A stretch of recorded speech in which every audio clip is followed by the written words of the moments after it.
சாந்தி Ganesh tax வியூவர்ஸ்க்கு வணக்கம்.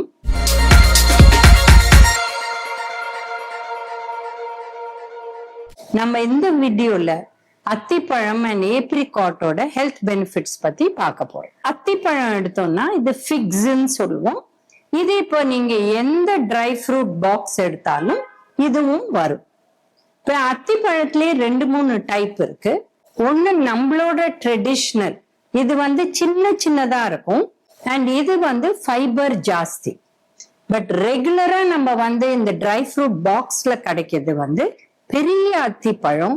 அதை try பண்ணி அதை பிளாட்டா ஆக்கி அதை ஒரு கயரை போட்டு ஒரு ஓட்டை போட்டு அது வழியா போட்டு கொடுப்பாங்க. சோ அத்திப்பழம் அப்படின்னு எடுத்தீங்கன்னா ஃப்ரெஷ்ஷா சாப்பிட்டா விட்டமின் சி சத்தும் கிடைக்கும். பட் ட்ரையா சாப்பிட்டா விட்டமின் சி சத்து போயிடும். எந்த ட்ரை ஃப்ரூட்டுமே, அத்திப்பழமா இருக்கட்டும், ஏப்ரிகாட்டா இருக்கட்டும், இது ஃப்ரூட்டா சாப்பிட்டோம்னா இதுல தண்ணி சத்து இருக்கிறதுனால கேலரி கம்மியா இருக்கும். இப்ப அத்திப்பழத்துல 74 கேலரிஸ் தான் 100 கிராம்ஸ்ல. அண்ட் அத்திப்பழத்துல உங்களுக்கு 48 to 50 கேலரிஸ் தான் 100 கிராம்ஸ்ல. ஆனால் இது நம்ம ட்ரை பண்றதே இதுல 100 கிராம்ஸ்ல கிட்டத்தட்ட 180 to 200 கேலரிஸ் ரெண்டுலயுமே வரக்கூடிய வாய்ப்பு இருக்கு. ஏன்னா அந்த தண்ணி சத்து குறையறதுனால இது ப்ராப்ளம். அத்திப்பழத்தை பொறுத்த வரலாம் அதுல நல்ல ஃபைபர் கண்டென்ட் இருக்கு. அதனால இது மலச்சிக்கல்ல தவிர்க்கும். ஸோ ஃப்ரெஷ்ஷா சாப்பிட்டாலும் ட்ரையா சாப்பிட்டாலும் இது ஹெல்ப் ஆகும்.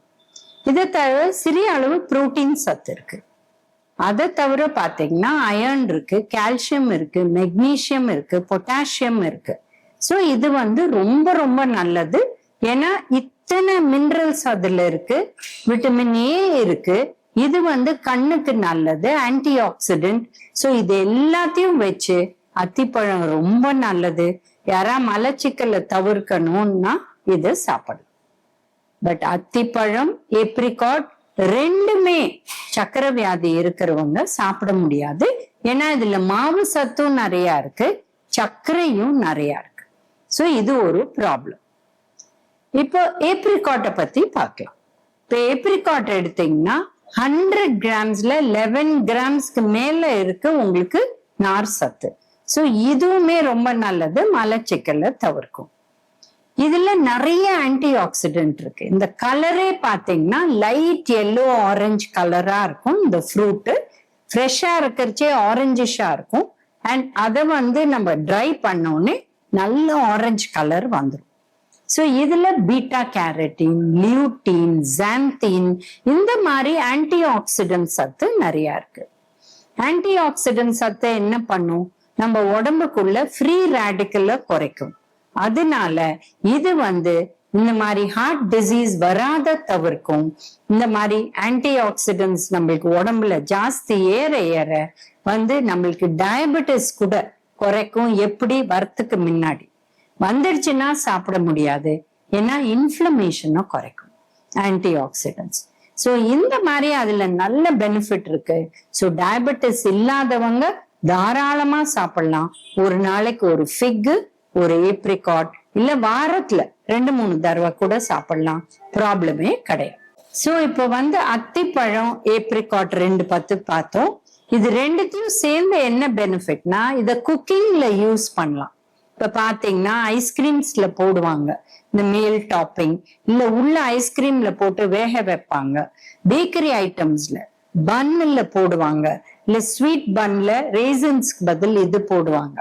பட் என்ன ஒரு ப்ராப்ளம்னா ரெண்டுமே எக்ஸ்பென்சிவ். அதுதான் ப்ராப்ளம். இல்லைன்னா ரொம்ப ஹெல்த்தி, எல்லாருமே சாப்பிடலாம். இப்ப நம்ம பேச போறது பெரிய நெல்லிக்காவை பத்தி. இப்ப நெல்லிக்காயிலே 2 விதம் இருக்கு. பெரிய நெல்லிக்காய், அப்புறம் அரை நெல்லிக்காய். அரை நெல்லிக்காவை பத்தி நம்ம இப்ப பேசல, பெரிய நெல்லிக்காய் பத்தி பேசுறோம். இப்ப பெரிய நெல்லிக்காய் நம்ம என்ன சொல்றோம், ஒரு ஆப்பிள விட 9 மடங்கு அதுல நியூட்ரியன்ஸ் இருக்குன்னு சொல்றோம். சோ ஏன், என்ன மாதிரி நியூட்ரியன்ஸ், விட்டமின் சி சத்து அவ்வளவு ஜாஸ்தி இருக்கு பெரிய நெல்லிக்காயில.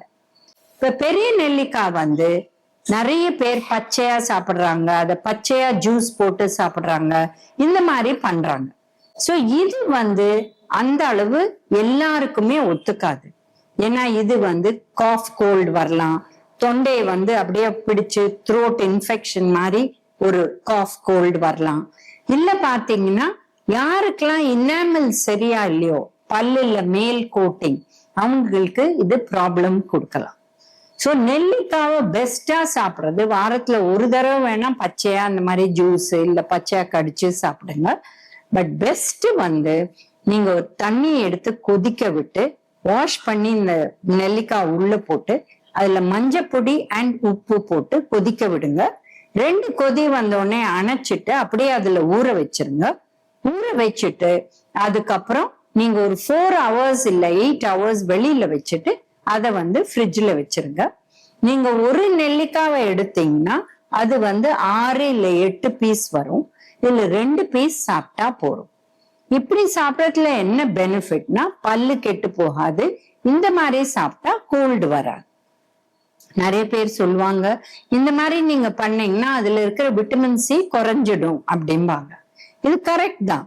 விட்டமின் சி வந்து வேக வச்சா சுட வச்சா கொஞ்சம் குறையதான் குறையும். நம்மளுக்கு ஒரு நாளைக்கு தேவைப்படுறது 60 milligrams தான் விட்டமின் சி. நெல்லிக்கால 100 கிராம்ல 600 milligram இருக்கு விட்டமின் சி. அப்ப கொஞ்சம் குறைஞ்சா ப்ராப்ளம் இல்லையே. நம்ம நெல்லிக்காய் மட்டுமேவா விட்டமின் சிக்கு? மத்த பல விஷயம் சாப்பிடுறோம், எல்லாத்துலயுமே நார்த்தங்காய் இல்ல வந்து நம்மளோட லைம் இல்ல பல விஷயத்துல விட்டமின் சி இருக்கு. அதனால கவலைப்பட வேண்டாம். ஃப்ரெஷ் ஃப்ரூட் சாப்பிட்டாலே நம்மளுக்கு விட்டமின் சி கிடைக்கும். ஸோ இதை பத்தி கவலைப்பட வேண்டாம். ஸோ பெஸ்ட் சாப்பிட்றது இது மாதிரி. இல்லைங்க நெல்லிக்காவை காய வச்சு விற்கிறாங்க, அது சாப்பிடலாமா? இப்ப வெறும் நெல்லிக்காவை அப்படியே காய வச்சு விற்கிறாங்கன்னா தாராளமா சாப்பிடலாம். இல்ல லைட்டா உப்பு போட்டு காய வச்சு விற்கிறாங்க, அது ஆல்சோ ஓகே.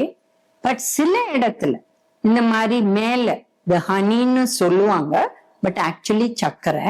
இப்ப நார்த்ல போனீங்கன்னா முரப்பா அப்படின்னு சர்க்கரையிலேயே ஒரு சிரப் மாதிரி பண்ணி இதையும் உள்ள போட்டு அதை காய்ச்சி நீங்க அந்த நெல்லிக்காவை எடுத்தாலே மேல பூரா ஒரு கோட்டிங் ஆஃப் சுகர் இருக்கும். இது எல்லாரும் சாப்பிட முடியாது. வெயிட் இருக்கிறவங்க இல்ல சுகர் இருக்கிறவங்க இது சாப்பிட முடியாது. சோ இந்த சர்க்கரை போட்ட நெல்லிக்காய் நார்மல் வெயிட் இருக்கிறவங்க வேணா சாப்பிடலாமே வழிய எல்லாரும் சாப்பிட முடியாது. அதனால ஜாகிரதையா இருங்க. பட் காஞ்ச வச்ச நெல்லிக்காய் நோ ப்ராப்ளம். இப்ப காய வச்சா விட்டமின் சி போயிடுமே? ஆமா போகும் கொஞ்சம். பட் அதுல நிறைய இருக்கிறதுனால நம்மளுக்கு பெனிஃபிட் அதுல நல்லா இருக்கு. இந்த காய வச்சதை அப்படியே சாப்பிடுங்க. திருப்பி கொதிக்க விட்டு அதை ரீகான்ஸ்டியூட்னு சொல்லுவோம், அந்த மாதிரி பண்ணாதீங்க. நீங்க ராவா அப்படியே சாப்பிடுங்க. அதை வேணா நெசுக்கி சாலட்ல போட்டுக்கோங்க, ரொம்ப நல்லா இருக்கும். இப்ப ஆயுர்வேதா பிரகாரம் பாத்தீங்கன்னா நெல்லிக்காய் ஆக்சுவலி ஆன்டி டயபெட்டிக் ப்ராப்பர்ட்டிஸ் கூட இருக்கு. சோ அது மஞ்சளும் நெல்லிக்காவும் சேர்ந்து வேக வச்சு சாப்பிட்டீங்கன்னா இது வந்து ப்ரீ டயபெட்டிஸ் ஸ்டேஜ்ல உங்களுக்கு சக்கரை வியாதி வராத தவறு. சோ இந்த மாதிரி பல பெனிஃபிட் இருக்கு நெல்லிக்காயில. சோ டெஃபினட்டா நெல்லிக்காய் ரெகுலரா சாப்பிடலாம். இப்ப பாத்தீங்கன்னா காஞ்ச திராட்சை. காஞ்ச திராட்சை வந்து ஆக்சுவலி திராட்சைய காய வச்சு கொடுக்குறாங்க. இது ஹை சோர்ஸ் ஆஃப் சுகர். ஆனா இதுல 2 டைப் இருக்கு. சீட் இல்லாத காய வச்சது, சீடோட காய வச்சது.